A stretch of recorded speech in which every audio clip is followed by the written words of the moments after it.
kung nakita man nato nga adun na kita ay sala, kinahanglan atong gamiton ang doktrina sa rebound.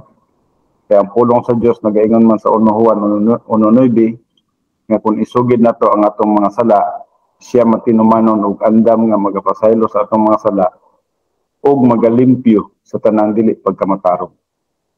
Ug nga pinaagi niya na limpyo na sab kita sa tubangan sa Dios, mag-stay kita sa pagkalimpyo sa tubangan sa Dios, stay in fellowship with God. O kana puno kita sa balangin espiritu ug sigurado kita nga makaproduce na usab og pagpangalagad nga acceptable o madawat sa tubangan sa Dios. Okay, magagahin kita og mubo nga segundo sa paggamit sa 1 John 1:9.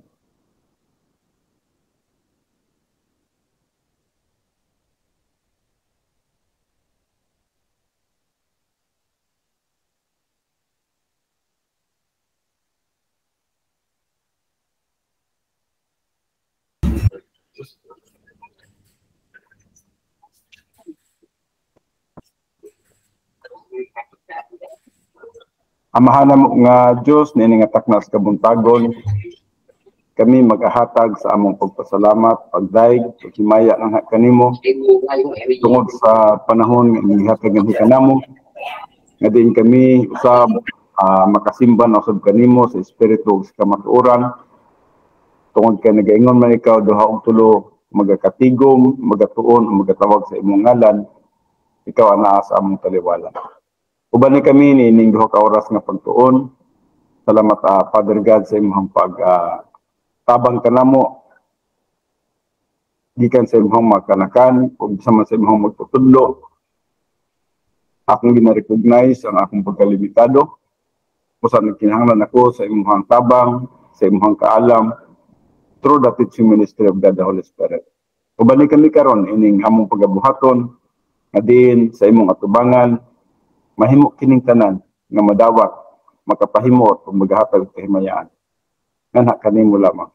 Kining tanan ako minatugyan, ginapasalamatan nga madawat. In Christ's name, Amen. Okay, so welcome di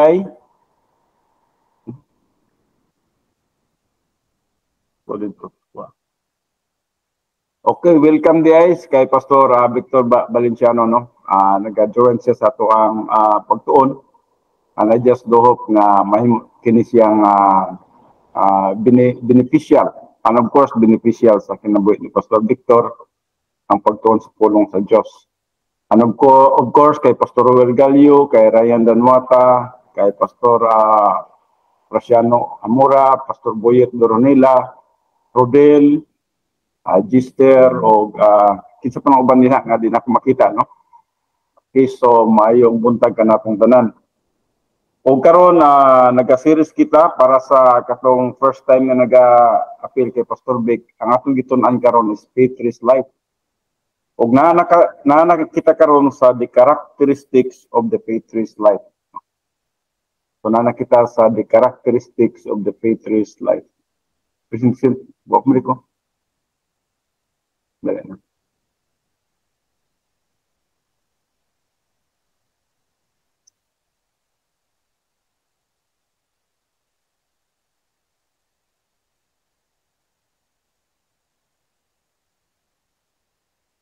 Okay, dari nata sa wala na po dari.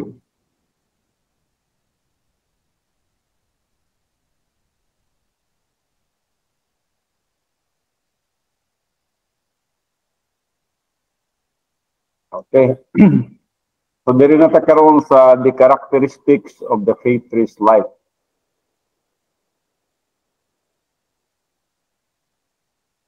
Sa Hebrews 4, verse 10 to 16, mao kini ang focus sa kitawag nga tong the characteristics of the faith-rich life.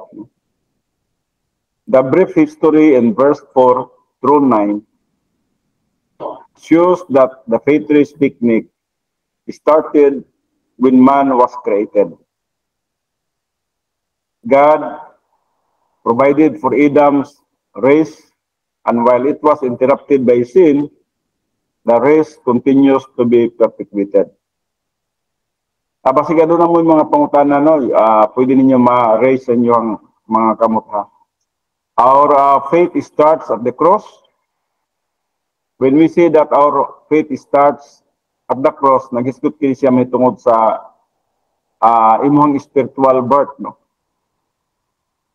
Kada mituo ka kang Kristo Jesus ng imong Ginoo manluluwas, no? Dili nagsugod ang atong pagtuo. Our faith starts at the cross where we obtain eternal rest.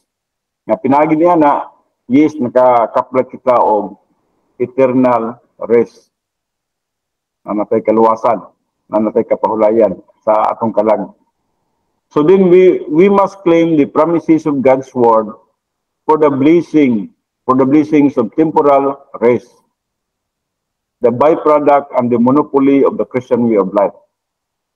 Wala gilain pamaagi nga diin ang atong Kristohanong pagkinabuhi, aduna kitay kapahulayan, aduna kitay kadaugan sa atong Christian way of life. Usa lang yun, maning gitawag na to, the monopoly of the Christian way of life. Kining gitawag na to, kapahulayan di sa Ginoo. Kadang ito tadi sa Ginoo, unang-una yun, nagkakaplag ta og kaluwasan. So, relax na ta, kapahulay na ta para sa atong kalag. Kaya iskapo na ta sa linaw kalayo. But kinahanglan na to ang moment by moment rest, no? Kada adlaw nagkinahanglan kita og sabat. Og mabatunan lamang nato kana siyang adlaw-adlaw nga rest sa dihang aduna kita pagpakig fellowship kauban sa Ginoo. Now, ang pagpakig fellowship kauban sa Ginoo kana nagpasabot ni kita in fellowship sa iya. Kita limpyo siyang atubangan. Bisa man sa atong mga panghuna-una ug sa atong mga ginabuhat, kining tanan limpyo sa atubangan sa Dios. Dili manggod kay siya concern sa ato ang nabuhat, ang iyang concern ang nasa sulod man ang nasa atong huna-huna. Kay mabasa man niya ang atong huna-huna. Now, so what are the characteristics of the faith race technique? How can it be described? What are some of the tests that we have to face in connection with the technique? So verses 10 through 16 describes these characteristics. So muna itong isa-isahon karon, no? Verses 10 to verse 16 describe these characteristics. So, ang una diri, the characteristic of faith. Yung sa mga ang characteristic of faith, no? So, faith is, kung atong tanawon sa Hebrews 11, faith is the substance of things hoped for, no? Mo ni iyang gisgutan din nagalaom kita sa mga butang na wala na to makita. Ang pagtuo mao gid ang gitawag nato pagtuo sa butang nga wala makita. Dili tong sa mga butang nga nakita. So kung ang usa ka magtutuo, nagkinabuhi pa siya sa mga butang nga makita, nagpasabot nga nagkinabuhi pa siya sa tawhanon nga pagkinabuhi. Kapag kita nga mga magtutuo, especially magtutuo nga nagatubo na sa pagkahamtong, wala na kita nabuhi sa mga butang nga makita, kundi nabuhi na kita sa mga butang nga dili makita. Mga butang nga nagahatag ka nato og paglaom sa eternity. Usa na niya na ang atong kaluwasan. Sunod niya na kita makig-uban sa Dios dito niya sa langit sa walay katapusan. So nagatuo kita niya ng mga butang nga adunay eternal value. So munang pagtuo sa mga butang nga dili makita, pagtuo sa mga butang nga langit nun. Di pa na to makita karon pero someday ato ra nang maangkon, no? So faith is a way of thinking which is often called patience. In the Bible, Romans 12 verse 12. Patience refers to a habitual faith. So kining patience naghulagway kini siya sa habitual faith. Bot pasabot nga makanunayon, no? O imong gikinabuhi ang imong pagtuo diha sa pulong sa Dios. Nga din aduna kitay continual trust to keep on believing the promises of God. So, halimbawa, kining sa 1 Samuel 17:47b, no? Siguro, familiar ang tanan ini. Mao kini pagpakig-away ni atong nakita ni David kang Goliath, no? Pero sa iyang pagpakig-away, nagasalig siya sa Ginoo, matud pa niya. For the battle is the Lord's. So wala siya nakig-away pinagi sa iyang kusog. Kaya walay kaya ang atong kusog ipagpakig-away sa mga butang sa kalibutan. Limitado ang atong kusog. Ang atong kusog nasa Diyos. So, si David nagmadaugon siya batok kang Goliath, bisan gamay kayo siyang bata, ug dako kay si Goliath, tungod kay iyang gituhan, mao nga ang iyang pagpakig-away, dili pinaagi siyang kusog, kundi pinaagi sa gahom sa Diyos. So, mo kining nagayon siya, for the battle is the Lord. Now, sa 1 Peter 5:7, nagayon sa casting all your care upon Him, for He careth for you. Casting, batak. So, sa Psalms 46:1, God is our refuge and strength, a very present help in trouble. So, refuge, no? O sa Griego pa kini, chasa, no? But my God shall supply all your needs according to His riches in glory by Christ Jesus. Philippians 4:19. So dili lang kay kini ang mga promises nga ato makita sa Biblia, kundi adunay more than 7,000 promises in the scripture. Nga din kana naghisgot mahitungod sa grasya sa Dios ug nga ang Dios dili gyud mo pakyas sa iyang mga saad. Ug buti pasabot nga ang matag usa ka problema nato adunay solusyon diha sa Ginoo.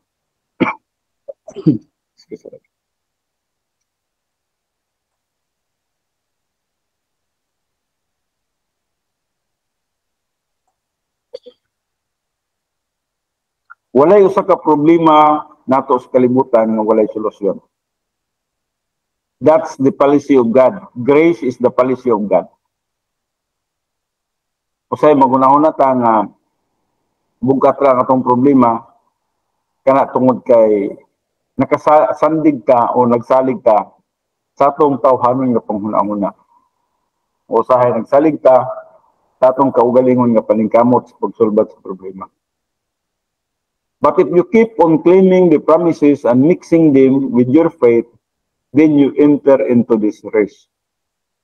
Balik ko na ko, if you keep on claiming the promises and mixing them with your faith.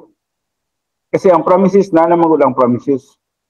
Ang imong buhaton, i-mix lang nimo sa imong pagtuo. Pagsalig sa pagkagamhanan sa Diyos, pagsalig sa pagkamatinud-anon sa Diyos, kaya di magid pwede nga ang Diyos mubakak sa mga saad, ang pagkagamhanan sa Diyos o tinud-anon sa Diyos, pagkamatarong sa Diyos. O sa dihang nagligon ang imong pagtuo, diha sa pagsalig sa mga saad sa Diyos, then adunay kay kapahulayan, then you enter into this race. Kapahulay giga. Ug mo ning kabubuton sa Dios atua nga moment by moment nata ni ining race, no. Matag karon og unya ang atong kinabuhi makapahulay. Makapahulay lang ta sa dihang ang atong pagtuo ug pagsalig sa Dios nagapadayon. If you have not realized it, these are times of unrest in the United States of America. The situation is not very promising. Amo niyang gisaysay mitong sa ilang nasod, no? Mo ba nagunahulag adto sa Amerika, pero ang tinuod ang Amerika is nagpaubos po sila, no? But there is an area in which you can have absolute and perfect peace, a peace which will cause you to be ready for the crisis when it comes. Sa bisan asa mong dapit, adunay gyud trouble. As aban sa bisan asa pong dapit, pwede ka nga makabaton og perfect peace, a peace which will cause for the crisis when it comes. So, may mga crisis nga maabot sa atong kinabuhi, makabaton kita og sa gihapon kalinaw, dili kita magpanik, di kita dapat magkahadlok tungod kay Christ control history. Ang buti pasabot nga na, ang atong tuhan nga Kristo mo ay nag-control sa kinabuhi. Siya nahibalo sa atong kinabuhi. Ug walay usang makakuha sa atong kinabuhi kundi itugot sa Dios. Ug busa wala tayo dapat kahadlukan sa kalibutan, no? In a crisis, we need believers who can stabilize in a hurry and press the panic button. We need believers who do not have to run and check in with a psychiatrist or psychologist or seek some other form of sublimation. We need believers who can stand in the crisis and mix the promises of God with faith. So, muna yung kinahanglan nato karon, no? Dili ito magpanik ta, no? Tagad ta sa mga psychiatrists, mga psychologists, mga doctors, no? Dapat aduna gitay relaxed mental attitude. We need believers who know that all things work together for good to them that love God, to them who are the called according to His purpose. Romans 8:28. Very common, no? Ang bersikulo. Alas kirantanan ini, murag memorize nato ng Romans 8:28. So this will be the believers who will use the Petrus technique. Ang Romans 8:28 manggod, nagatudlo nga ni kanato, nga din, ang tanang mga butang, all things, work together for good to them that love God. So kung ikaw nahigugma ka sa Diyos, buti pasabot, in fellowship with God ka, kanunay ka nga nagkinabuhi sa kabubuton sa Diyos. Ang Romans 8:28, applicable sa mga work together for good to them. Third person, no? Third person, no? Plural, no? To them that love God. At itong nahigugma sa Ginoo, no? So kung nahigugma ka sa Ginoo, di man pwede mahigugma tong taong not in fellowship with God. Buti pasabot kung wa pa gini masabti ang pinaka-importante nga butang sa iyang kinabuhi, mao katong pagkig-fellowship sa Dios na nagpasabot na kaila lang siya sa Dios apan wala pa gyud siya tinuod nga paghigugma sa Dios.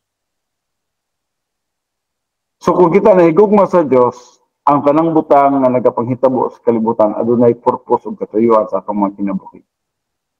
Sama sa kinabuhi ni Jose, giisip niya ang tanan nga mga panghitabo sa kinabuhi, bisan man gitambog na siya sa bangag sa iyang mga igsoon, gibaligya na siya sa mga traders, gidala siya sa Egypto, gihimo siyang ulipon, pero giisip ni Joseph gihapon nagkatong tanan mga plano sa Dios adunay katuyuan sa iyang kinabuhi ug bisan man sa pagluwas sa mga Israelites, sumala pa sa Genesis 50:19-20. So, mo usab kini ang mahitabo sa usa ka magtotoo nga di nagatubo nga sa paghamtong, walay ginaisip nga diin usa ka paghitabo sa iyang kinabuhi nga diin ang Dios walay katuyuan, walay purpose. Mag-isip siya nga adunay katuyuan ang Dios nining tanan. Ug busa dili siya magkabalaka, dili siya magkaguol sa bisan unsang circumstances tungod kay iyang kinabuhi nakasandig man sa pagtuo ug pagsalig diya sa gamhanan ni Dios. So this will be the believers who will use the Petrus technique. Ang sumuni silang mga magtutuo nga nagagamit sa gitawag nato Petrus technique. Who are the believers in the past who have seen the issues and stood fast? Those who knew and believed God's word. It will never change. Those who can stand in the crisis hour.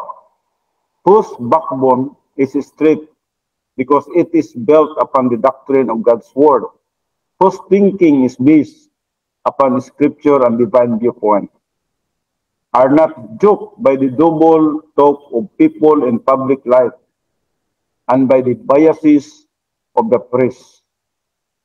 This word, linked by modern communication systems, is rapidly going mad. The only antidote is divine viewpoint. Ang solusyon ng yun nini, kining atong sistema sa kalibutan nga din puno og mga injustices, mga bias, mga system testing, no? People testing. Ang tambal ng gidining tanan is divine viewpoint. So, the only antidote is divine viewpoint, not human viewpoint. Now, who can stand in the crisis and declare the divine viewpoint? So, muna yung pangutanan ng who can stand in the crisis, kitsa daw makabarog sa dihang adunay mga pagsulay o krisis atong kinabuhi o mga-declare siya, gitawag na to divine viewpoint. Those who live the faithless life, kanto lamang nagkakinabuhi diha sa pagpahulay diha sa Ginoo, pagsalig diha sa Ginoo.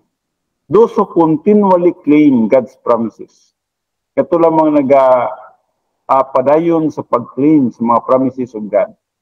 And those who claim doctrine and use it. Itong may mga doktrina, kung ilang ginapay ang mga doktrina sa ilang kinabuhi. Verse 10, for he that is entered into his grace, he also hath ceased from his own works, even as God did from his. So, modeling faith risk, no? Dili ang atong energy, atong saligan. Kung nagsalig ka sa atong energy, there is no faith risk. So this is the first characteristics of the faith risk technique. Faith, not works. Ang pagtuo, dili ni siya buhat. Wala kay buhaton. Kaya kung nagbuhat ka, wala na siya pagtuo. So when you enter into this race, you let God take up your fight. So ang Ginoo mo atong gipa fight tato ang gubat, tato ang Christian way of life. The battle, the problems, the trials, the difficulties that you face is turned over to the Lord. For he that is entered, who is entered, the one who has ceased from his own works. Katong wala siya nagapalingkamot siyang kaugalingon.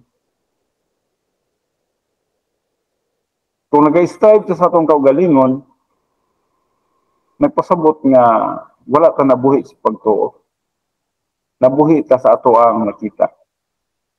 Sumala sa 2 Corinthians 5:7. So until you utilize the faith risk technique, you operate on the energy of the flesh. Balik ko na to. Until you utilize the faith risk technique, you operate on the energy of the flesh. Anto dili nimo ni masabtan, no? Kini nagagamit ka sa faith risk technique. Nagpabilin pa kita nga naga-operate o kinabuhi diya sa energy of the flesh. Dili in the energy of the spirit. To the believer who has not entered into the faith risk life, spirituality is a frantic system of attempting to please God by hustling around the local church, participating in church programs, tithing, fasting, giving up something, calling on the brethren, and a lot of other superficial, hypocritical mode of operation. No? Yun na ang kahintang na to, no? Kung ang usa ka magtutuo, wala pa nakasulod diha sa kapahulayan sa Ginoo. Usahay ang atong panghuna-huna sa spirituality mao kining pagpangita sa mga sistema sa kalibutan nga buot kunuhay nato nga mapahimot ang Dios. O pinagi sa atong kaugalingon ng mga buhat diya sa local church, partisipita sa mga tanang mga programa, akit na sa atong mga paghatag, pagpuasa, o pagtawag sa atong mga kaigsunan sa Ginoo nga mga igsuon.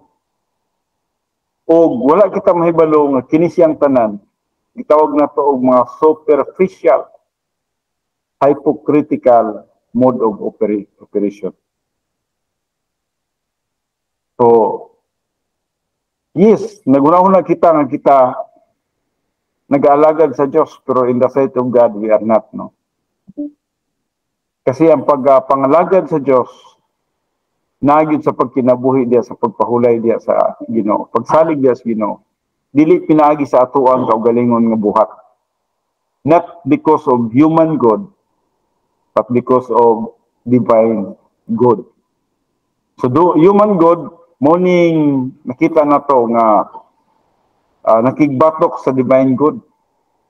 O kanunay gyud ang usa ka magtotoo, di na ta mahisgot og dili magtotoo, kay ang dili magtotoo ang tanang good nga ilang mahimo, human good ra man gina.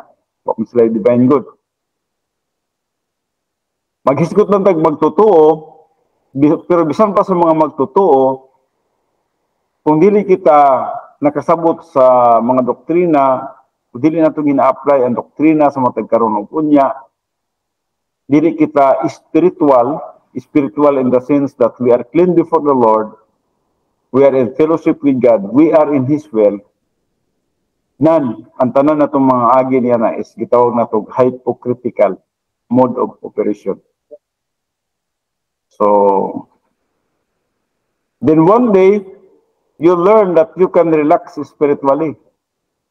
You enter into faith race, where your life is no longer a matter of the energy of the flesh, a facade of hypocrisy or religiosity. So, morning nindot kay nga magapaghitabo na sa atong kinabuhi, no? Kini maka-learn kita o how to relax spiritually. Sa diya makasulod na kita sa gitawag na itong faith race. Ang pagkinabuhi nga moment by moment sabat. Where your life is no longer a matter of energy of the flesh. Kung dili na ang atong kusog ang nagapalingkamot. Kining gitawag a phony facade of hypocrisy or religiosity. Kining murag para sa tuwa bang pakita ta og mayong butang, pero dahil kitawag na to katawanan ra ang atong gibuhat, no? Wala ra dahil bilis sa tubangan sa Dios. Uban very religious, but in reality it is not acceptable in the sight of God. Especially sa ubang nga mga denomination nga aduna sila yung mga ginabuhat nga kadlawon pa, magbuhat na sila sa ilang mga prayer, religious activity. They are sincere and very religious, but it does not mean that they are righteous and acceptable in the sight of God. Mahimo lamang kita nga righteous and acceptable in the sight of God when we are clean before the Lord, filled with the Holy Spirit. We are in His will and we are yielded to His will. Then you become a relaxed and stabilized individual. Even though things around you are falling apart, you have God's word. You claim God's word. And from God's word, you have strength. As you study, the Holy Spirit teaches you the word, sa John 14:26, with the result that you claim these promises and enter into that place of perfect peace. So he has ceased from his own brand of works. Dapat di kita magsalig sa atong energy of the flesh, sa atong kaugalingon nga mga pamaagi, no? His own means your peculiar and individual brand of works, whatever they are. But remember, faith race is devoid of any works.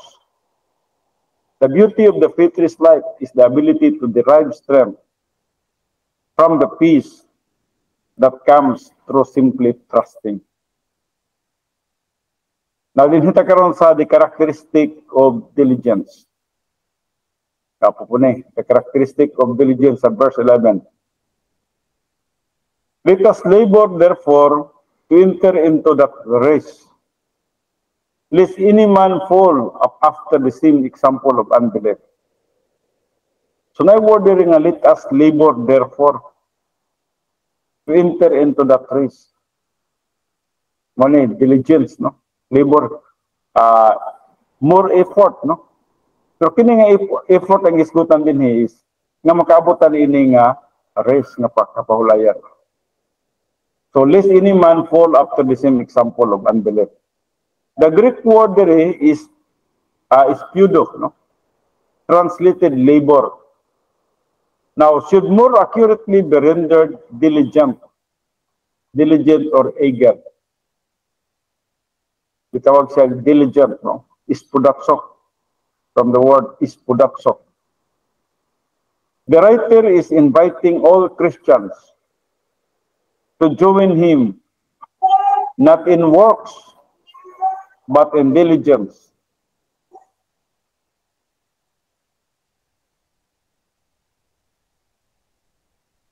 So the writer is inviting all Christians to join him, not in works, but in diligence and eagerness to enter the faith race life. It is just as if the writer has said, I have entered this faith race life. I find it wonderful beyond description. Come on in. The waters find. The word diligence also implies a mental attitude. Mental attitude. We should have a mental attitude of eagerness to enter into this race. This should be the most important thing in the world to us. Though unsuccessful, Ponce de Leon made a most eager and diligent search for the legendary fountain of youth. Siguro nakahibalo man ang tanan ining kinabuhi ni Ponce de Leon, no? Gihatagan nato ning illustration kining word nga diligence, no? O gihimong illustration diri si Ponce de Leon. Now I do not know if you know Ponce de Leon kay sa 15th century pa man siya, no? But Ponce de Leon usa kini siya ka Spaniard, no? Usa siya ka Spaniard. Og siya ni ang nahimong conqueror o gitawag nato gobernador sa Puerto Rico. Kini si Ponce de Leon. Og samtang nitong panahon na nakita niya nga ang mga katawhan nakita gid niya nga magkatigulang, magkaluya gyud, magkawala ang kusog o magkakunot ang ihang mga naong. Busa tungod diyan na kini si Ponce de Leon aduna si advocacy nga ang ihang paningkamot mao ni, no? So eager and diligent search for the legendary fountain of youth. Now, unsa man ning fountain of youth? Na importante po ning akong masabtan kung sa ning fountain of youth. Si Ponce de Leon yang nakita nga kung pwede lang na mga pamaagi nga ang tao dili matigulang o kaha magpabilin nga bata lagsik, mao kana ang tinguha ni Ponce de Leon nga ang tao ta dili na matigulang, dili na mag-deteriorate, dili magkaluya, magpabilin nga aptik, o mo niyang gisgutan fountain of youth. Nga buot ning ipasabot nga magpabilin nga lagsik, magpabilin nga aptik, magpabilin nga nindot o tanawon ang yang naong. Pero ato nakita din kini siya nga paningkamot ni Ponce de Leon, gitawag ni siya unsuccessful. Dili gid siya magapanghitabo. wala gyud sa katawo sa kalibutan nga diin makahimo nini nga magpabilin sa tawo nga bata. Bisan pag-unsa iyang imnon nga vitamins, no? Mag-deteriorate gyud ang tawo ug moadto gyud siya sa kamatayon sa katapusan sa iyang kinabuhi. So, atong nakita mao ni ang paningkamot ni Ponce de Leon, pero wa gyud nagapangitabo. Now, nahibalo kita nga ang solusyon niini is spiritual lang gyud. Spirituality lang gyud ang solusyon na ini. Ug busa ang usa ka tawo nga nakasabot sa mga espirituhanong mga butang, ang Dios lang ang makasulbad niini.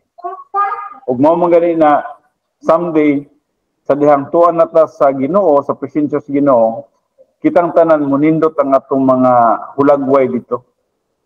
Mulagsik ang atong mga lawas dito. Mahimong wala pa'y kamatayon ang atong kinabuhi dito. Ang Diyos lang ang makabuhat niya na. Di na siya mabuhat og tao.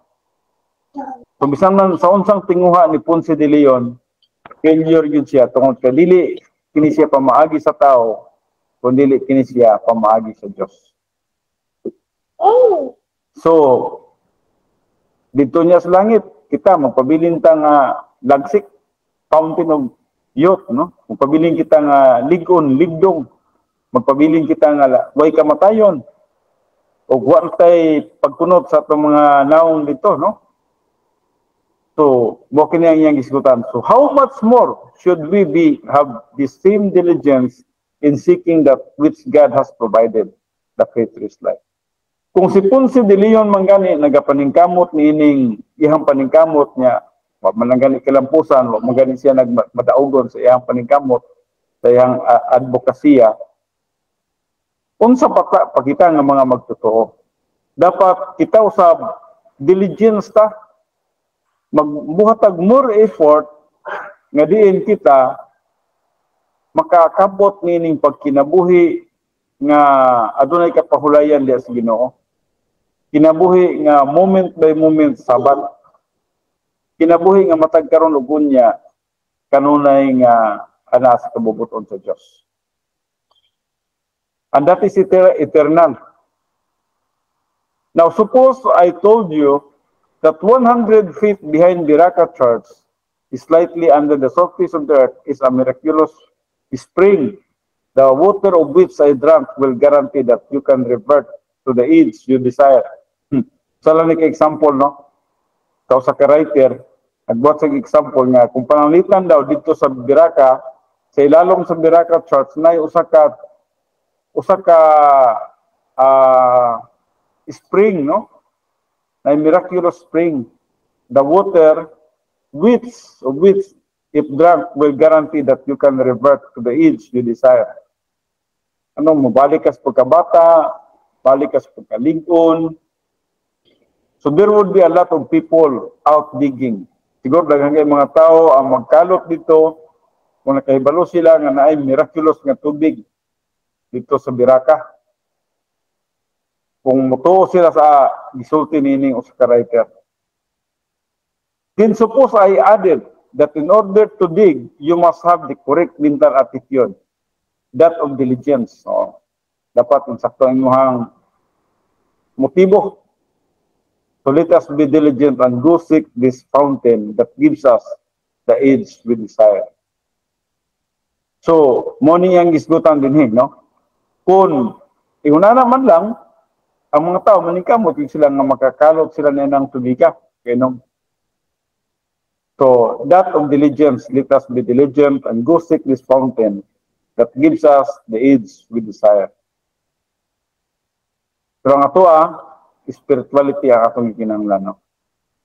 Mao nang gingon ni Jesus Christ nga siya nga nagainom sa tubig, dili na gayud pagkauhawon pa. Kung tubig ni gihatag ni Jesus Christ nga ni kanato. Nagpasabot nga aduna na kita'y katagbawan sa atong kinabuhi. Aduna na tayo paglaom sa atong kinabuhi. Paglaom sa mga butang nga langit nun. Mga paglaom nga nasa eternity. Mga paglaom nga walay katapusan. So I have no doubt that everyone would rush out and start digging because of the right mental attitude, you do not mind digging. You do not mind getting your clothes dirty. You would not want to dig under ordinary circumstances. But now, you are eager to dig because you have a great objective in mind. Nabay pangutana? Kasi na yung pangutana diha.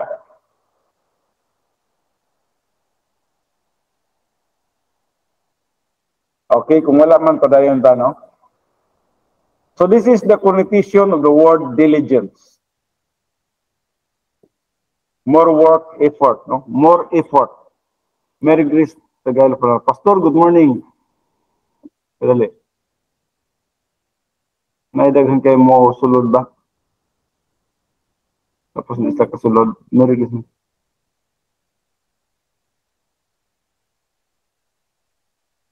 Okay, okay. So, this is the connotation of the word diligence. It means there is a worthy objective, the Petrus life. This objective is so wonderful that once you obtain it, you will never want to live it as long as you live. Tinood ka na. Sa dihang nakatilaw ka na sa pagkinabuhi nga gitawag na to moment by moment sabat, moment by moment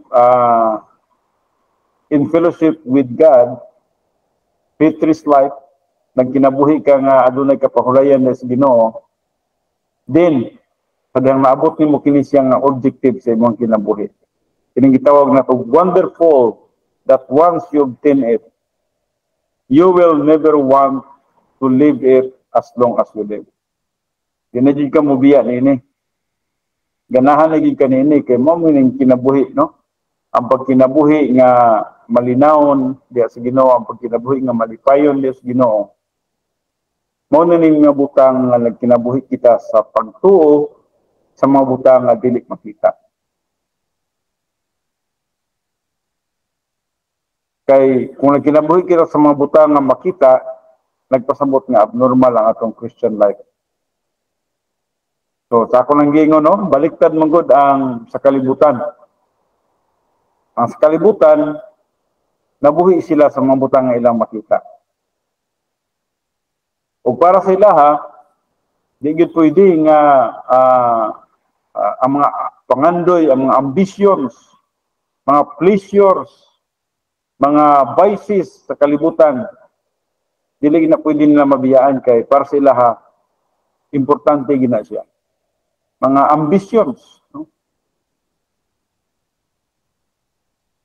Pero para sa tuwa nga nagatubo nga to sa pagkahamtong, baliktad. Abnormal sa tuwa kung mao kana ang atong mga panglantaw. Abnormal para sa usa ka Kristohanon nga hamtong nga mutanaw siya sa mga butang sa kalibutan.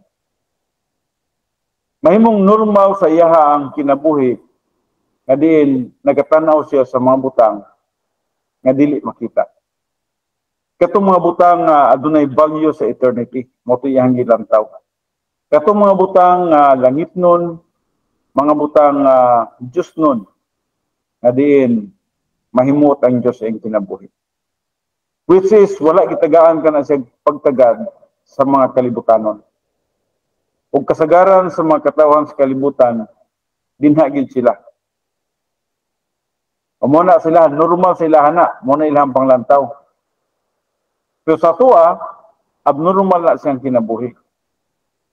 Sa ilahapod, abnormal po silang kinabuhi kung makakita sila sa tuwa nga magsigilang tag-ampo. Para sa ilaha, abnormal ta. Kaya nga naman nga, yunana ta. Tungkol kay dili nila masabtan ang mga espirituhanong butang.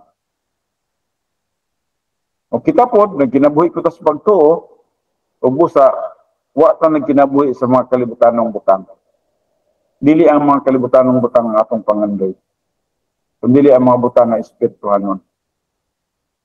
So, kinigingon niya, it is the race which we should be diligent to enter because it is the place of perfect happiness. Mao gini napita nga na perfect happiness. Ang katong sa kalibutan, nangita sila happiness. Muna dili, ang ilang una-una, pleasures gyud. Suroy-suroy sa mga kadagatan, mga beaches, mga birthday parties, mga pleasures, mga unsa pa nang uban nga happiness sa gawas. Muna huna-huna sa kalibutan nga para sa ilaha ilang giapas. Mga ambitions, makaangkon ko niini, makaangkon ko niana, no? So, ihuna na ang panglantaw sa kalibutan. Pero sa atua, lahi. Kay ang atong paningkamot mao nga makasulod kita sa gitawag tinuod nga kapahulayan o kining gitawag place of perfect happiness. Ang perfect happiness dili siya dependent sa mga butang sa kalibutan. Ang perfect happiness dependent siya sa atong spirituality. Nga bisan mag-unsay circumstances kalibutan, dili matandog ang atong perfect happiness sa sulod sa atong kinabuhi. We are not dependent on circumstances to be happy, but we are dependent on our spirituality sa atong pagpakig-fellowship kauban sa Dios. O dinha nato maangkon ang perfect happiness, ang genuine happiness. Adjustment, peace, and blessings. So the verse continues, lest any man should fall after the same example of unbelief. Those in the past failed to enter simply because of unbelief. We must not follow their example. Adunay mga katawhan nga itong nakita, isan man ang mga Israelites, wala gid sila nakapahulay tungod kay aduna sila ay gitawag na to unbelief. Kulang sila sa pagtuo, sa pagagamhanan sa Diyos, sa mga sugo sa Diyos, sa provision sa Diyos. Katong dito pa sila sa Rephidim, sa wilderness, after nga nakalabang sila sa Red Sea. So na sila sa, nagtutuyok sila sa Cadiz, Barnea, sulod sa 40 katuig, tungod silang unbelief. Gawas pa na ang unbelief nila, aduna sila 3 major sins nga ginabuhat dito sa Rephidim. Number 1, wala nila gisunod ang mga sugo sa Diyos. Number 2, atong nakita dito, wala sila ipagpasalamat sa God's provision ngadto kanila. Nga diin ang Diyos nagasupply sa tanan ng panginhanglanon bisan wala sila nagatrabaho. Wala sila nagatanom, wala sila nagaharvest. And then, gawas pa niya na sila protection sa Diyos. Pillar of a cloud during the day and pillar of fire during the night. Protection and gitawag na to direction. And then, gawas pa niya na wala sila pagtahod sa delegated authority. Sige sila singgit-singgit, bato kang Moses, bato kang Aaron. So, wala gid sila ng kapahulay. Ug dili kita dapat manundog ngadto kanila, no?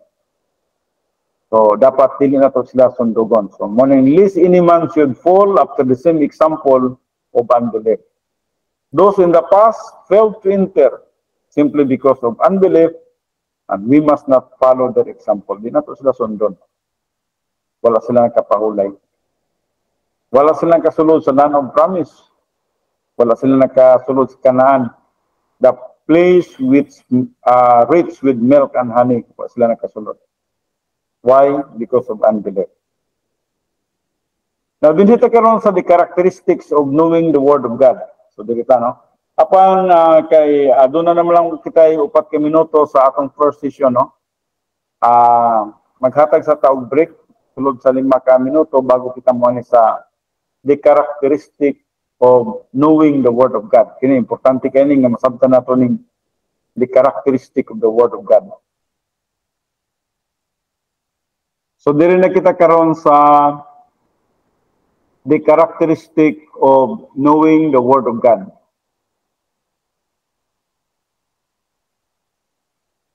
Now, knowing the Word of God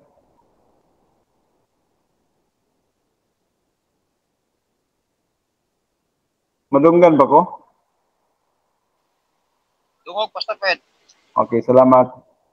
So knowing the Word of God is one of the most important characteristics of the faithless life. Importante gino ang pagkahibalo ug ang pagsabot sa pulong sa Dios. This is living in the Word of God. There can be no faithless life apart from knowing the Word of God.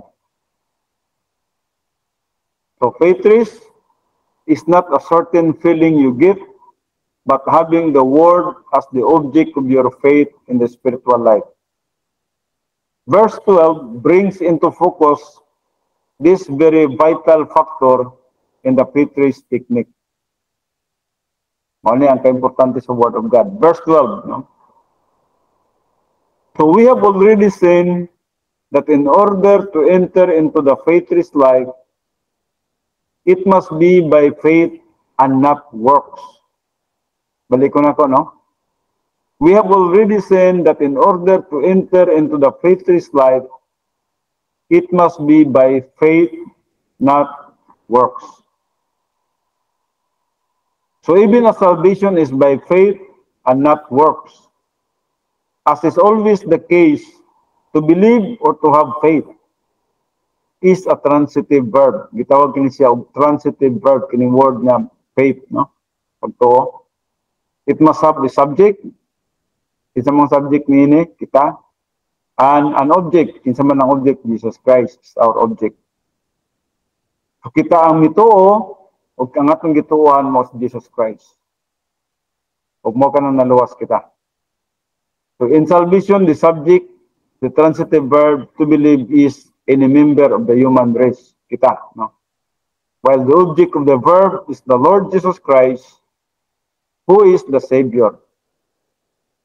For example, in Acts 16:31, believe on the Lord Jesus Christ, and thou shalt be saved. So you believe, we believe in Christ in one moment in time, with the result that you are saved forever. So ang resulta is, naluwas ta sa walay katapusan. Saved, ang word nga, naluwas kita sa walay katapusan. Our stance, no? So, but when it comes to the faithless technique, this requires a persistent faith. So, lahining sa faithless technique, the salvation is pagtuo lang sa buhat ni Jesus Christ, naluwas ta.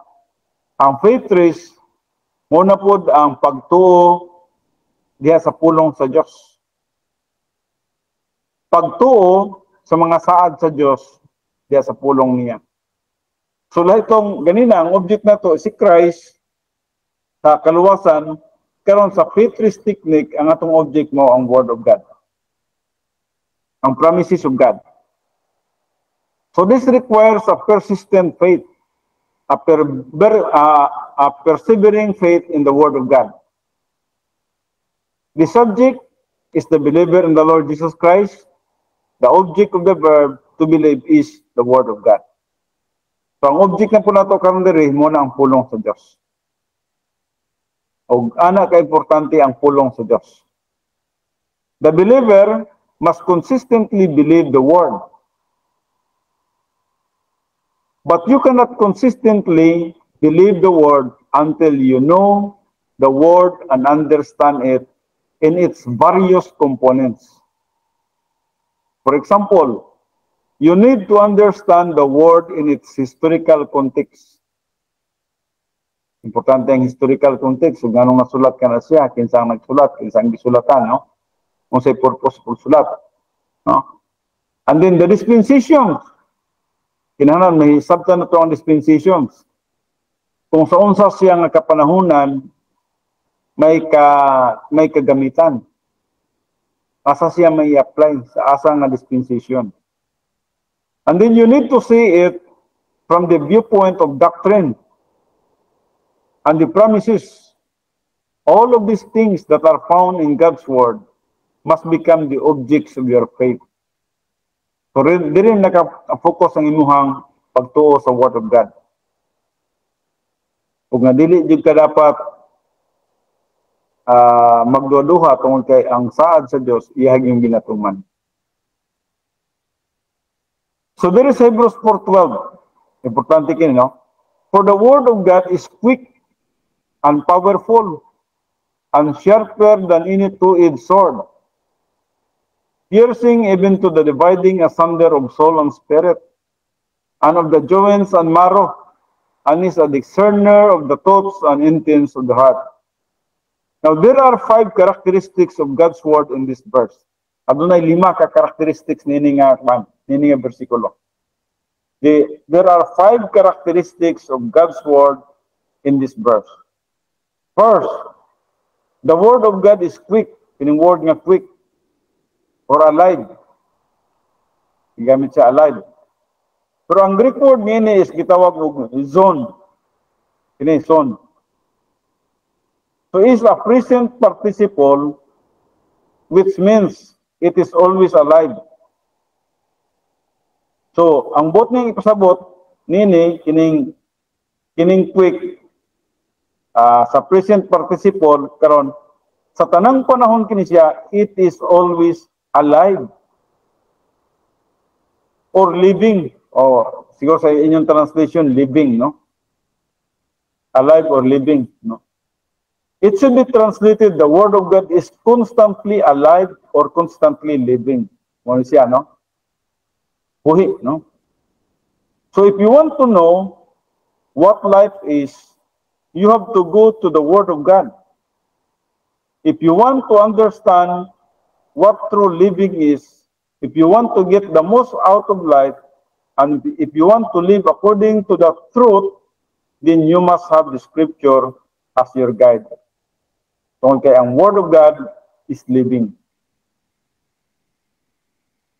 Dirita sa pulong sa Diyos, the word of God is living. It is the secret to life in time as well as in eternity. Walay lain sekretos kinabuhi. Nadiri ang secret of life in time and in eternity. Nasa word of God. The word of God is living. Buhi siya. No? Now the second descriptive phrase for the Bible is the word powerful. The word of God is quick and powerful. Morning iyang iskutan. The word of God is powerful. The word of God is habitually living and powerful. So, buhi siya o powerful. So, ang dire gigamit diri powerful, no? Then living, buhi, no? So, nakahibalo na ta nga kung adunay noun, ang kapare sa noun niya na is gitawag na to adjective.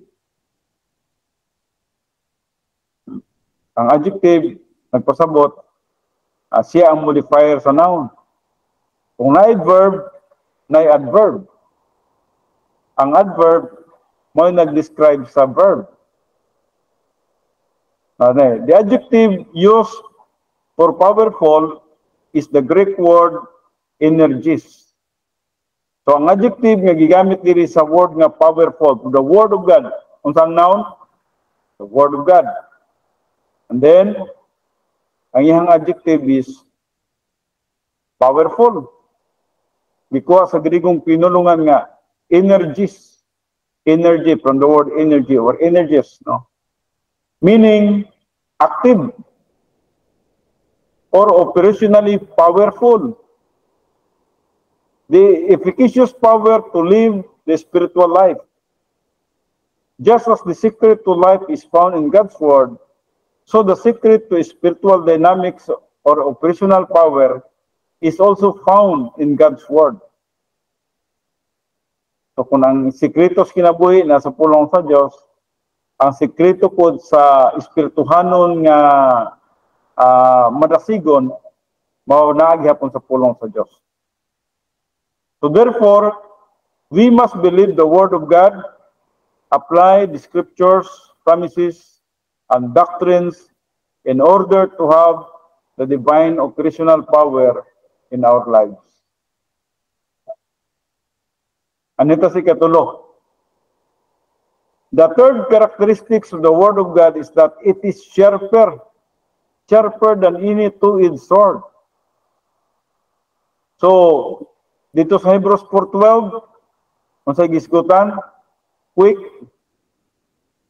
and powerful, and then diri, sharper than any two-edged sword. So, mo din ang pulong sa Diyos. Mas hait pa kaysa espada nga duhay sulab. Now, hinumduman na to nga sa ancient time, adunay managlahi nga mga sword nga nakasulat, no? But this word picture is very interesting.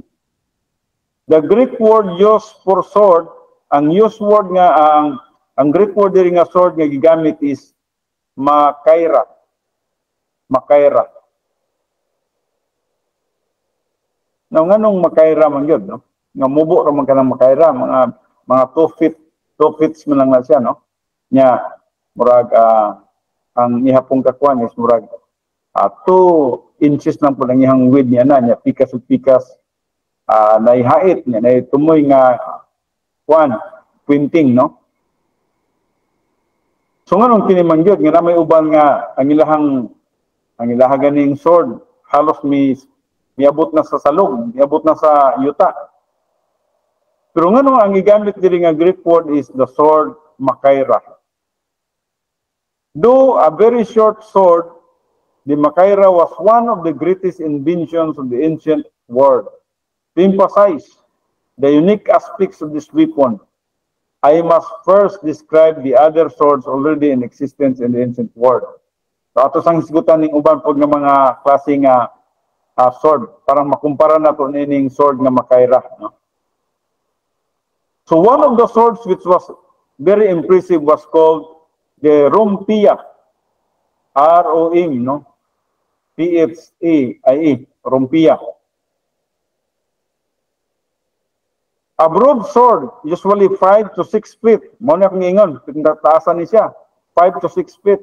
Halos musangko ni siya sa loob. Long with one sharp edge and a large double handle.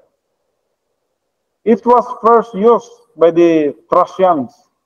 It was not worn in a scabbard, but carried over the shoulder or sometimes by 2 men. When the barbarian used this sword, they would have to rear back, as it were, then come through with one mighty swing to the right or left.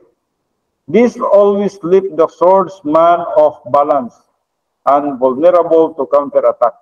So delikado ning number 2 kining Rompia, delikado ni sa ihang sa una manggong panahon ang gubat manggod is gitawag na po close combat. Kanang ba kanang atubangay gyud ba? Tinigbasay gyud mo ba? Di man pareha karon nga nanay pusil. So pwede na sa layo, barilo nimo imong kaway. Pero sa unang panahon wala pay pusil, mo ni ilang ginagamit sword. Pagwapuhay sila og sword, pataasay sila og sword. So kining Rompia taas kay kini siya nga sword. 5 feet long ni siya, no? Kaya nang kag 5 feet long katong taasa. So kung imo mo naon, murag advantage siya sa makaira tungod kay ang makaira mubo lang kayo. 2 feet lang.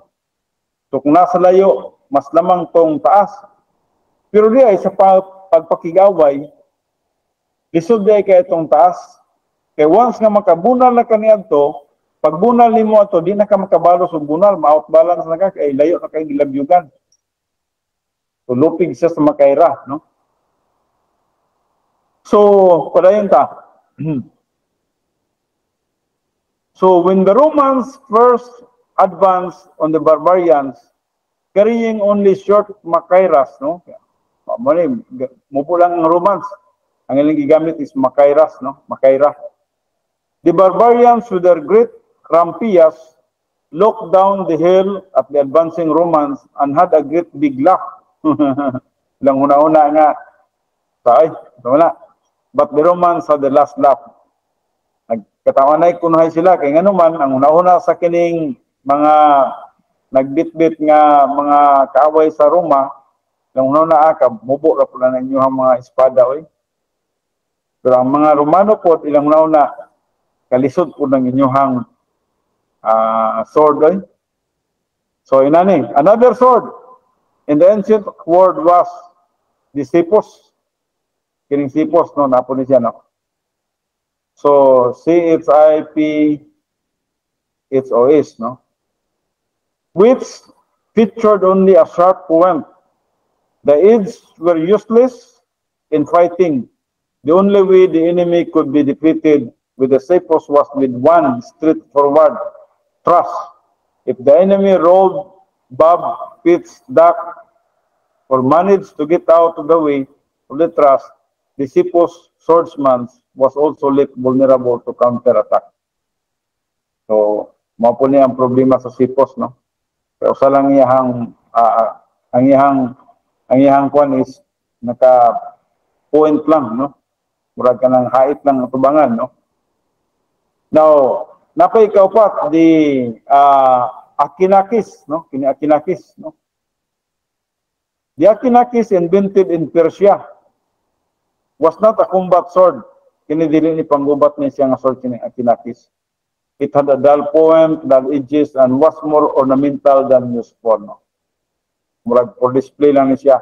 Its handle was usually studded with precious stones, and therein lay its value. Finally, there was dulon. Kining ang ikalima is dulon.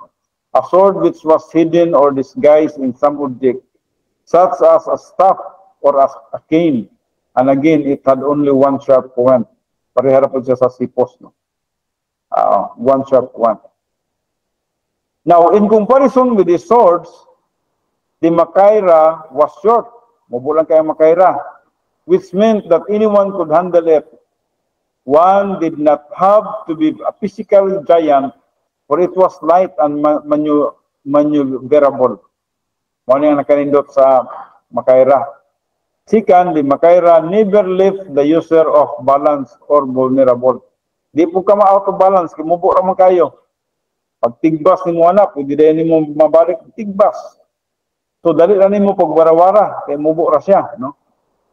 Dili pareha itong taas, nga pagkahuman mo bunal niya na, mulabyog sa likod, di pa kakabalik ng labyog, naigo na kasi mong kalaban, no?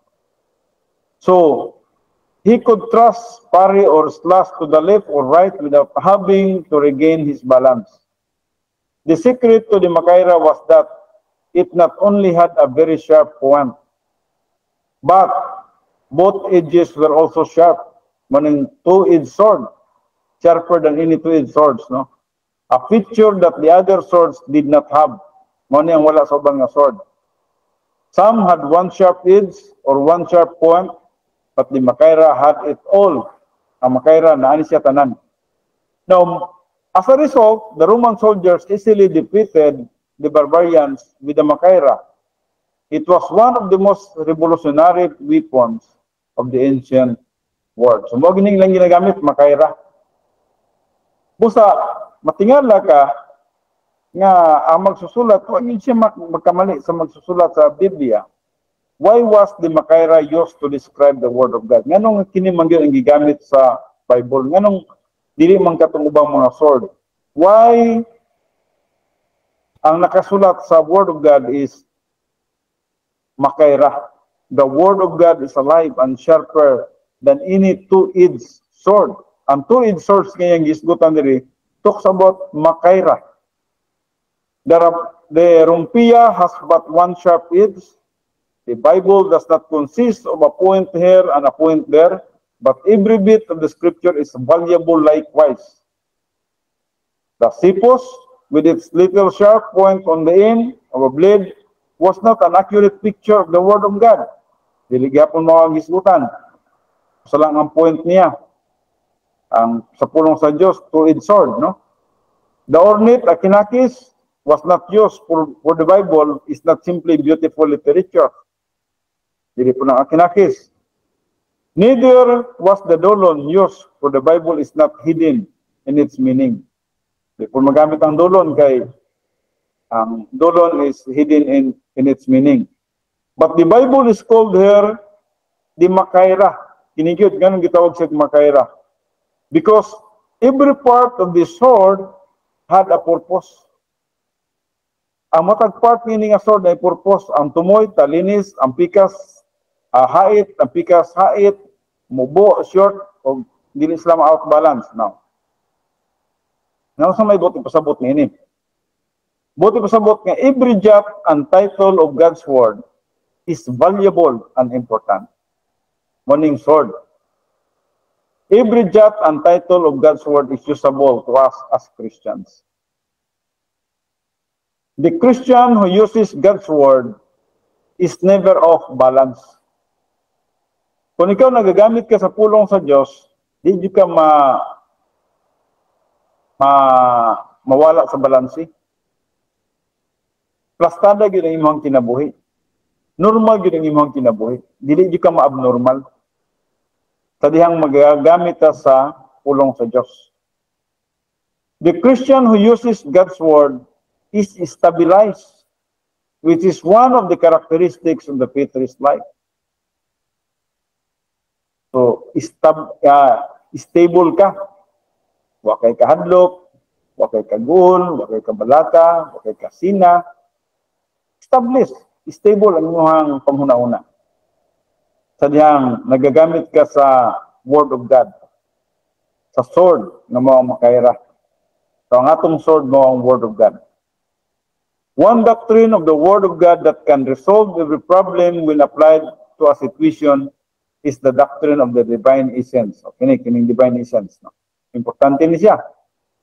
So, Jesus Christ, the same yesterday, and today, and forever. So, kung nasabtan mo ng pulong sa Diyos sa Hebrews 13:8, ngayon ka away, pagkausap mga itong Ginoo, di siya mausap. Kung nagsaad siya, iyahagin ang pagkatumanon, di siya mausap. Kung ang Diyos mingon nga mubalik siya pag-usap, pagkuha sa mga anak niya, sa mga nintuon niya, mubalik yun siya. Sadang mingon ang pulong sa Diyos nga mag-establish ang millennial kingdom, maghari siya, o kita maghari uban kaniya, maghari kita uban kaniya, sumala siyang pulong. Jesus Christ is the same yesterday, and today, and forever. Wasi pagkausap. Matinumanon siya. Matag-adlaw, matinumanon siya. O dili gid pwede nga iyang pulong nga dili niya pagkatumanon. So this verse reveals an aspect of God's essence, His immutability. When we focus on this attribute of God's nature, we understand God is always faithful. Masabta na to nga ang Diyos matinud-anon gid siya. Kita lang, dili ta matinud-anon sa iya, but God is always faithful with us. He never changes. Ang iyang paghigugma sa tuwa, huwag ginagkausaban. Bisan pag makasalata, gihigugma kita niya. Ang iyang grasya, bisan pag makasalata, kanunay ka na siya, nga naga-anhingan ka na to. He never lets us down. When this divine attribute is applied to a problem, we realize He is always faithful to His promises. God is always faithful to His promises. Doctrine of the divine essence. Napulo ba yan ang kinayahan niya? Usap pa lang ang atong ginatikat. So this leads us to a firm conclusion that He never lets us down. A rationale for mental stability and tranquility. So wala gyud ang atong conclusion yun ini nga matinud-anon ang atong Ginoo nga ni kanato ug dili kita pwede nga iyang pagabiyaan, dili pwede nga iyang pagapasagdan. Kaya ang Dios nahigugma gid kanato ug matinumanon siya sa mga saan. Busa dapat adun natay tranquility, dapat adun natay stability. Natay mental stability, dapat natay mental tranquility. Tungod sa Diyos na atong ituuhan. Now, the fourth characteristics of the Word of God in verse 12 is the Bible is piercing. Ano yung ikaupat nga iyang iskutan dito sa Hebrews 4:12. The Word of God is piercing. Mudulot yun siya, no?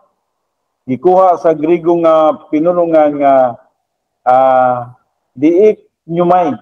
Diik nyumay. So it penetrates. Mulusot gid siya. Grabe, no? Mudulot gid siya. It is a sword that cuts deep. Morning sword nga muputol bisan sa musulod bisan man kina ilaluman mo nga sword. So sooner or later the Bible is going to cut you to the quick. Let me put it this way. The word of God hits all of us hard. Piercing in the Greek present tense, no? Piercing, no? Present tense siya. Piercing is a verb, no? And then nasa sa present tense, no? Indicates that it keeps on piercing because understand that when God's word pierces or penetrates, it benefits us. Mukuha siya. Mukulikot gid siya. Musulod gid siya nga to sa kinahiladman sa atong kinabuhi. Unsa man kinahiladman sa atong kinabuhi, mao ang atong kalag, atong soul and spirit. So this is the only time you can get slashed by a sword and benefit from it. The word penetrates into the immaterial part of man or the inner being and lodges there. Yung inner being na to.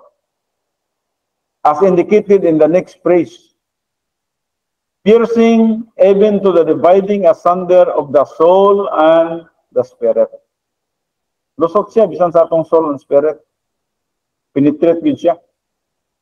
Maunang liha sa atong kardiya, kaya sa ito ang right lobe of the mentality na i-conscience din ha, ang pulong sa Diyos, mo adto gid sa atong conscience.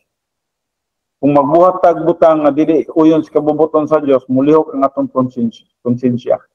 Why? Tungod kay ang pulong sa Dios nga atong nasabtan, mudulot gyud, mo penetrate gyud siya. Mo penetrate sa atong soul ug sa atong spirit. So the Bible is the only book that recognizes that the material part of regenerate man has two parts. Tinod ka na siya. Kung dili pa ta luwas, two parts lang ta, gitawag dichotomos, natay body and soul. A soul and a human spirit. The Bible continually penetrates into the immaterial part of man. Ini ang Word of God, ang makaira. The Word of God is alive. The Word of God is quick. The Word of God is powerful. Sharper than any two-edged sword, piercing as far as the division of soul and spirit. No? So, mo penetrate siya bisan man sa gitawag immaterial part of man. You could stab someone with a knife or a sword and penetrate the material part of man. May mga tao, no, o bisan man kita kung atong testingan, i-stab na to ang ubang tao pinagi sa knife or sword, o ma-penetrate na to ang material part of man, o niyang body. But suppose I handed you a sword and said, go out and stop a soul. Dili gini mo maigo ang soul ba? Itawag din sa immaterial. You could not do it. Where is it? Asam di ang soul? Nga di man gid maigo. Nga di man gid mahiwa ang soul, no? Where do you start? Would you stop the brain or the throat? Where is the soul? In some part of the torso. We don't know where it is, but it is there. It is impossible for any sword or bullet or anything else to penetrate the immaterial part of man. Bisan mag-unsa nga armas ang imong paggagamiton, bisan pag pangmasinga na siya, dili gid siya makaigo, dili gid siya makapenetrate sa immaterial part of man. Nga mao ang gitawag natong soul and spirit. Even if you should riddle the body with machine gun bullets, you could never touch the soul. That is what this word means. Nothing else in the world can do it. Only the word of God can pierce the soul and the spirit. Wala mga butang sa kalibutan, mga armas sa kalibutan nga maka-penetrate o maka-islas sa soul and spirit.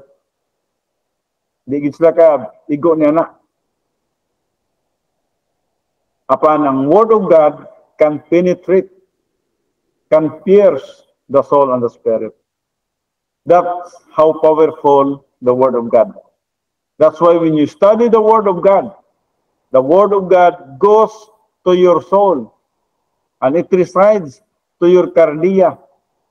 And dito sa imong frame of reference, memory center, categorical doctrine, conscience, momentum, wisdom, na ato makita dito, no?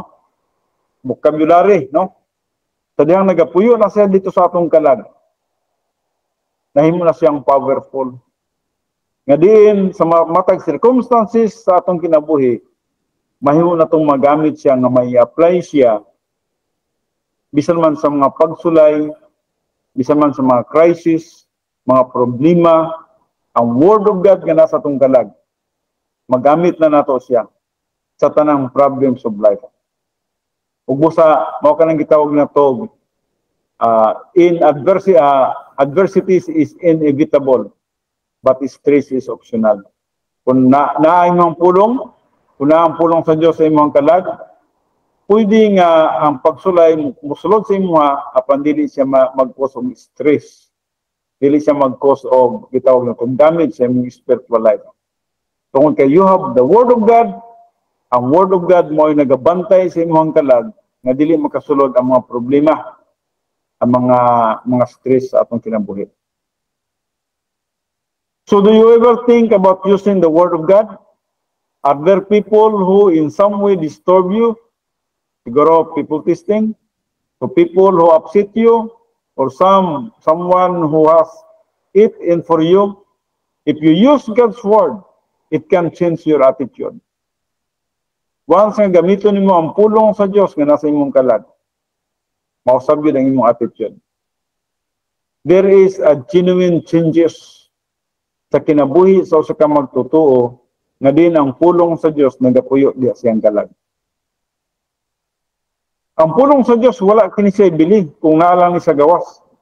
Kung imo lang ning gitun-an niya wala mo ma-metabolize, wala ni siya pulos. Mahimo lamang mapuslan ang pulong sa Dios sa dihang ma-metabolize nimo. And that means when we talk about metabolization, that means ang pulong sa Dios imong nasabtan ug imong gituuhan. Ug busa na siya sa right lobe of the mentality. Ang gitawag nato cardia. Cardia means heart, no? As the man thinketh in his heart, so is he. So Proverbs, no? 23:7. So as the man thinketh in his heart, asa siya mag-think? Kaya ang heart, kaya ang cardia. So is he, no? So it can change your attitude. It penetrates your soul, changes your life, and provides peace and calm. Okay, kalinaw, kalmado ka. So the next phrase suggests a medical analogy, piercing even to the dividing asunder of soul and spirit. So, medical analogy ang yung gigamit din, no? Sometimes nagagamit architectural analogy ang pulong sa Diyos, dili medical analogy. Sometimes agricultural analogy. So there are many illustrations there's a Word of God, no? So dili gigamit ang medical analogy, piercing, no? Piercing even to the dividing asunder of the soul and spirit. Murag operahan, no? Even as the joints and the marrow. So a surgeon with an understanding of physiology can take a knife or a surgical instrument and make an incision successfully in order to heal a patient. Just as cutting is necessary to perform a successful operation, so the Bible makes an incision in order to heal the soul and the spirit. The final characteristic of the word goes on to develop how it does this. So the Bible is a discerner of the thoughts and intents of the heart. Discerner siya of thoughts and intents of the heart. Mabitaw ng, bisa man ang atong huna-huna, dili matago sa tubangan sa Dios sa atong motibo kay mabasa gyapon sa Dios. So a discerner is a judge, someone who judges a case between two people. He is a critic, a critical judge. And that is what the Bible does for us. The Bible is the discerner of the thoughts and intents of the heart. The Bible constantly critiques us, and we should be thankful for its judgment. It points out the error of our ways so that we can recover through rebound, get in fellowship, and use the resource God has provided. Notice how the Bible judges. The Bible is a judge of our thoughts. People cannot judge our thoughts. Yes, kita dili. Bisan ako, magtanaw ko sa inyo, di man ko pwede maghukom. Di man gina ko mabasa ang inyong panghuna-huna. But the Bible is a judge of our thoughts. Although they can sometimes gauge what we are thinking, no one can consistently tell what anyone else is thinking. But the Bible is always a judge. He knows the motives sa matag usa ka tawo. So the Bible is always a judge of exactly what we think. The Bible is a judge or critic of the thoughts and intents. The word intents means motivation. Thus the Bible judges the thoughts and motivations of the heart, or the inner life, or the mind. So if you are envious of someone, if you are jealous, if you are arrogant, if you are vain, if your motives are false, the Bible judges these motives. Mula sa Hebrews 4:12. So when we acknowledge the sinful thoughts and motives, the operation is performed, the sin is cut out. Monang first John 1:9 na po, ang fellowship is restored. Now, ano ito karon sa the characteristics of the divine inspection? For even in the Bible judges our thoughts and motives, God Himself is the one who reads our thoughts. Moning divine inspection po no? So kung ang pulong sa Diyos, nagabasa man siya sa motives of the intentions of the heart, diri ang atong nakita diri divine inspection. For even the Bible judges our thoughts and motives, God Himself is the one who reads our thoughts. Ang Diyos makabasa sa atong pangunauna. He is omniscient. He knows everything. He knows even what we will be doing tomorrow, next week, next month, evaluation niya na. O bisan man sa atong mga thoughts, sa atong paghahuna-hunaon, next week, next month, ang Diyos na ibaro niya na. Very powerful, very amazing, no? Matingala ka, sa kagamhanan ng atong Diyos. Now, how would you like to have everything you have thought to be projected above your head on the ceiling? Suppose I had a button which, when pushed, cause all your thoughts to appear above you. Ang sakag na no? Analang kay pisliton, pag pislit, ang tanan ng mga pangunahuna diya sa imong ulo, manggawas ba? Pan, atong nakita, ang Diyos lang gid ang makabasa sa atong hunahuna. Thank goodness this could never happen. But God knows what we think. Every second, and this thinking is the object of the divine inspection. Di gid makita ang atong panghuna-huna sa uban nga tao. Mo nang dili kita dapat mag-judge kay di man ta makabasa silang nauna. Kay mukalit lang ang tao, pop-up dia sa ilang ulo nga mo na ilang motibo, makahibalutan, dayon na nasina din sa kuha, mupatay din sa kuha. Kalikay ta pero di man ta kabasa gyud no. Ang Dios lang gyud ang makabasa sa una-una sa tao. Sumoningan, but God knows what we think every second. And this thinking is the object of the divine inspection. Kanunay kining ginatanaw sa Dios ang atong mga panghuna-una. Dili siya dependent of what we do, but He is dependent on what we think. Ang spirituality wala magasugod sa kung unsa ang atong gibuhat, kundi nagasugod kung unsa ang atong gihuna-huna. So God's concern is the motives. Before we take action, ang motives ang nagauna. Kung sa may imong motibo sa pagbuhat. Like for example, sa imong pagsimba. Kung sa may imong motibo sa imong pagsimba. Mao to ang pinaka-valuable nga gitanaw sa Dios. Dili tong imong action. So, nagsugod ang gitawag na to, kung makunay bang imong action sa imong thinking, good, no? Kung sa imong motibo, musunod imong action, that's good. Pero ang Diyos, makabasa mo sa imong motibo. Ang imong motibo, dili mao ang imong purpose, no? Ano ito sa verse 13? Neither is there any creature that is not manifest in His sight, in God's sight, but all things are naked and open unto the eyes of Him, with whom we have to do. Naked, no? Nagkusabot nga, sayad, kita sa mata sa Diyos. Bisa man ang atong mga motibo sa atong kinabuhi. The phrase with whom we have to do is literally from the Greek. With whom we have to give an account. Manubag ta na ini sa malabot yung madlaw kay ang atong mga thinking gusto magi sa Dios nga limpyo ang atong panghuna-huna kanunay. Kay kung unsa ka limpyo ang atong panghuna-huna, magsunod man yan ang aksyon.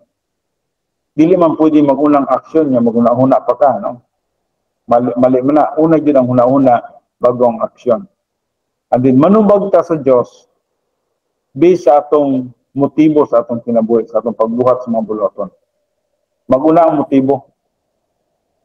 So the Lord Jesus Christ is going to take an account from us, and for this reason, we are under constant examination. He knows what we are thinking all of the time. That is why His word is a judge of our thoughts. So faith risk involves continuous judgment of our thought pattern by God's word. Why our thoughts? Why the inner part of man?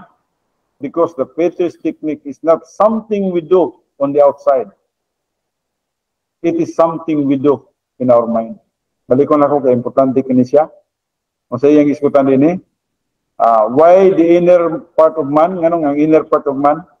Because the faith risk technique is not something we do on the outside. It is something we do in our mind. Muna ang faith risk technique. Ang faith risk technique is not dependent on something we do outside, but it is dependent on something we do in our mind. The faith risk technique is designed to give us perfect happiness and stabilize our thinking in every circumstances of life. Okay, napatay time. So, kita karon sa the characteristic of witnessing. Na importante po ng witnessing, no? So, kung dili correct ang motives, wala gihapon siya, no? The characteristic of witnessing. Faith risk involves witnessing for Jesus Christ. Witnessing is the responsibility of every Christian, not just of pastors, assistant pastors, evangelists, Sunday school teachers, and deacons. If you are a Christian, you are a witness for the Lord Jesus Christ. If you live the faith-risk life, pinaka-importante ganing pagkinabuhi sa faith-risk life, ining moment by moment sabat, no? Hindi ka ka-witness kung wala ka nagkinabuhi moment by moment sabat, moment by moment in fellowship with God, no? So if you live the faith-risk life, it will be noticed by others. You will continually be presented with opportunities to speak a word. A more than a word for the Lord Jesus Christ. with stabilized thinking and tranquility of soul, you will be confident and relaxed in your presentation of the gospel. Verse 14, seeing then that we have, that means we keep on having a great high priest. The great high priest is the Lord Jesus Christ. And we are a high priest also, no? We are a priest also, no? But Jesus Christ is our high priest. That is passed into the heavens, perfect tense, he is passed into heaven in the past with the result that he remains there. Jesus, the Son of God, let us hold fast our profession. Hold fast is gitawag din siya kratio. Kratio. Krato. Pwede po, pag dipindi sa imo kung saan yung pagpana. But kratio is murag money ang pinaka pagtawag nini, no? Which means to cling tenaciously. In the Greek present tense, it literally means let us keep on clinging tenaciously with all of our might to our profession, which is witnessing. The mood of the verb is subjunctive. Maybe you will, maybe you won't. Subjunctive, no?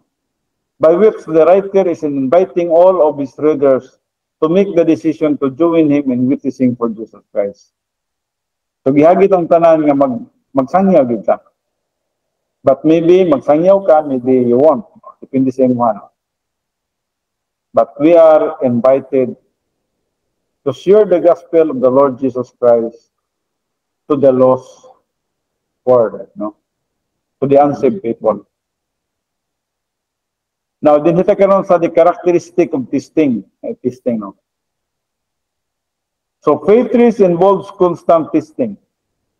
Dapat man lang yun, no? Walay testing, walay panang faith race, no?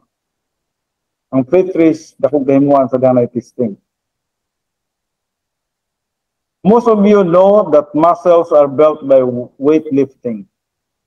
Magkadako imong muscle sa dihang sige kag alsa-alsa o kanang bungkat nga alsa-unon, no? And remain strong and useful by continual training. The muscles bear weight in order to train them, in order to keep them in a constant state of power and strength. It is the same way with the faithless life. It must be tested to become strong. Ang faithless life, lagi pagsulay. Marabag ka ng sa pambata, sa elementary pata, tunan sa tao mga addition, subtraction, multiplication, division, no? Sa yun may testing. Ay mga quiz, kung makapasa na ta niya na, at nata sa fraction. And then, pag mag-high school na ta, dito na, lisod-lisod na, tunatag algebra. Pag mag-college na, algebra analytic, calculus, no? Tunay mga pagsulay, no? So it must be tested to become strong. So many of the problems, trials, and adversities which come our way have no human solution and are designed to test our strength in the faithless life. Ano na yung mga pagsulay? Apan, mawag na, kung nakasabot na kasapulong sa Diyos, all things work together for good. Dili na ka mag-react sa mga pagsulay. Nakaibalo na ka nga ang Diyos adunay katuyuan ning tanan. So do we stay in the faithless life or not? Nang pangutana. Ay pagsulay. Do we continue to trust the Lord? Do we continue to depend upon Him? Sa makonsam hitabo? Do we continue to claim the promises of God's Word? Do we rest in Him? Do we trust His Word?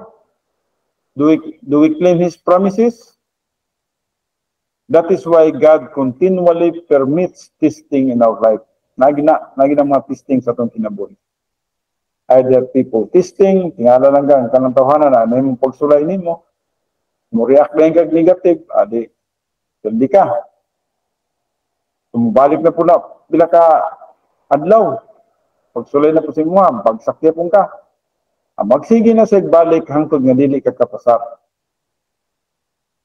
Mundang man sa duol sa imuha sa diyang magkapasar na ka.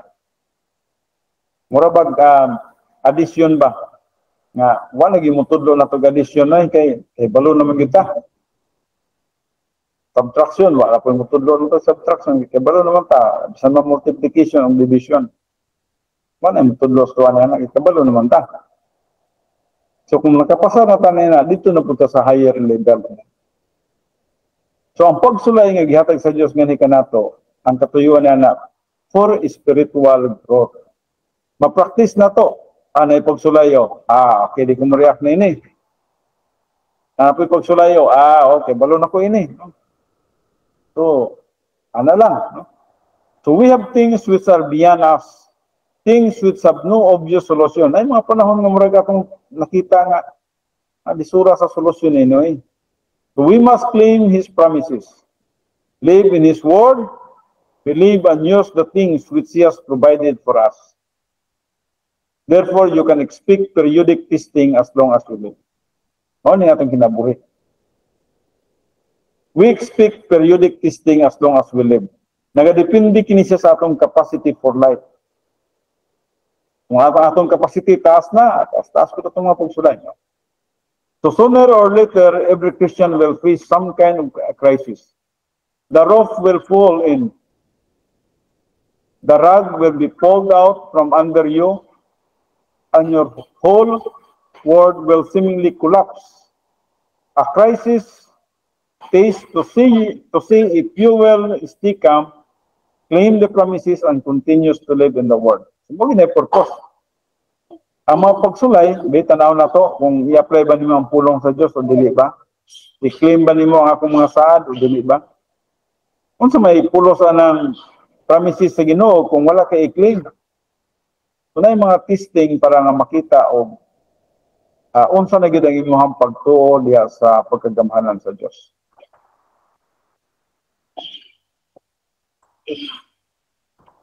Sorry, naibata.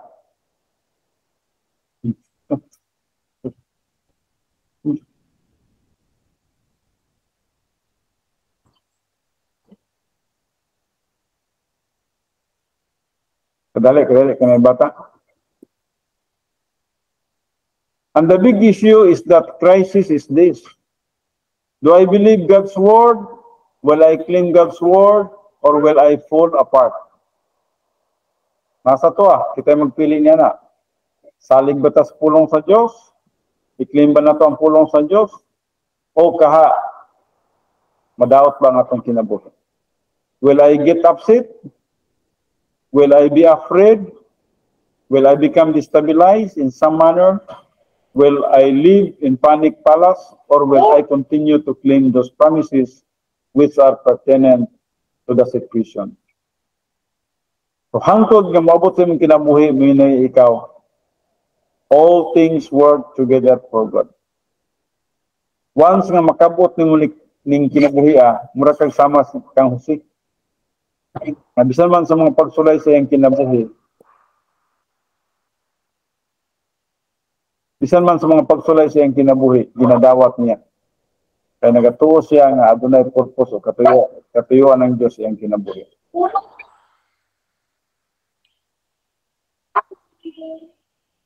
Kung bisan man sa kinabuhi ni David usab sa 1 Samuel 17:47, bisan man katong pinakadako niyang pagsulay, si Goliath, so nakita niya ang iyang pagtuo pagsalig sa pagkagamanan sa Diyos. Wala gid mi collapse. Nagtuo siya na kini nga away kini sa Ginoo. So mato na, for the battle is the Lord's. Basta nagmadaugon yun si David. And then kang Moses sab there sa Exodus 14:13b, kung sa may nagapanghitabo nini, minsa stand still and see what the salvation of the Lord. Morning panahon na nga dito na sila sa daplin sa Red Sea o ang mga Egyptians nga mga soldiers nagpadulong na sa ilaha sa kayang uban sa mga chariot, mga karwahi o samtang na sandwich na sila, nagpanik na ang mga katawhan mga katawhan nga gidala ni Moses dito, o busa ang gibuhat ni Moses means stand still. Stand still and see the salvation of the Lord. Kung sa nitabo nini, ibalo kita nga ang Red Sea na pikas kini siya. Uning agi sila sa tunga sa dagat, kung nagkatabok sila sa pikas tampid. And then kay Isaiah usab sa Isaiah 41:10 naging siya, "Fear thou not, ay kahadlok, for I am with thee." Ayaw ka magpagkadlok kay ako nag-auban sa inyo. And then sa Luke 1:37, o kining katong nahitabo sa panamko ni Maria, nga walay lalaki, papalagay nga din, "For with God nothing shall be impossible." Walay imposible diha sa Ginoo. Buntis ni si Maria nga walay amahan, walay lalaki. Okay, verse 15, "For we have not